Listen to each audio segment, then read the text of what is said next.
அனைவருக்கும் வணக்கம். நம்ம இன்றைக்கி எதை பற்றி பார்க்க போகிறோன்னா எலிக்காது இலை. எலிக்காது இலை அப்படின்னு ஏன் அதுக்கு பேர் வந்துச்சுன்னா, எலியோட காது போன்ற அமைப்பில் அதோட இலையெல்லாம் அமைஞ்சிருக்கும். இந்த செடி ஒரு கொடி வகையை சார்ந்ததாகும். இது ஒரு ஜடை போன்ற அமைப்பு, அதாவது நீட்டாக ஒரு முடி நீளமாக இருக்குங்களா, அந்த மாதிரி ஒரு முடி போன்ற அமைப்பில் இருக்கும். இதுக்கு சௌரியார் கூந்தல், சௌரியார் இலை அப்படின்னும் சொல்லலாம். இதனோட இலைகளை நல்லா பறிச்சுட்டு இதை நல்லா கீரை செஞ்சும் சாப்பிடலாம். அதாவது நல்ல பொரியல் செஞ்சு சாப்பிடலாம். அப்புறம் பல கீரைகளோடு சேர்ந்து கலந்து சாப்பிட்டாலும் இன்னும் நல்லது. மருத்துவ பயன்கள் இது எதுக்கெலாம் யூஸ் ஆகுது அப்படின்னா, ஆஸ்துமா, அதாவது வீசிங் ப்ராப்ளம் இருக்கிறவங்களுக்கு ஒரு நல்ல மருந்தாக யூஸ் ஆகுது. மேலும் நம்மளோட பாக்டீரியாக்களை கொல்லும். அப்புறம் புண் இருந்துச்சுன்னா அது சீக்கிரமாக ஆறிடும்.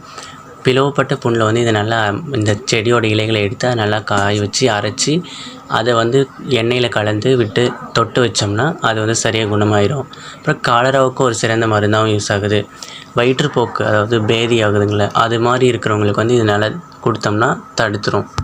அப்புறம் மலச்சிக்கல் உள்ளவங்க இதை சாப்பிட்டாங்கன்னா சரியாக மலச்சிக்கல் சரி செய்யும். இந்த செடி ஏரிகளில் காணப்படும். அப்புறம் தரையோட ஒட்டி காணப்படும். ஈரப்பதமாக இருக்கிற இடத்துல நல்லா வளரும். தண்ணி இருக்கிற ஓரத்தில் இந்த செடி அதிகமாக காணப்படும்.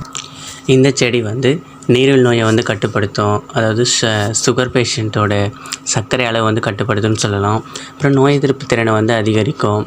கேன்சர் நோய் கிருமியை எதிர்க்கும் தன்மை கொண்டது அப்படின்னு சொல்கிறாங்க.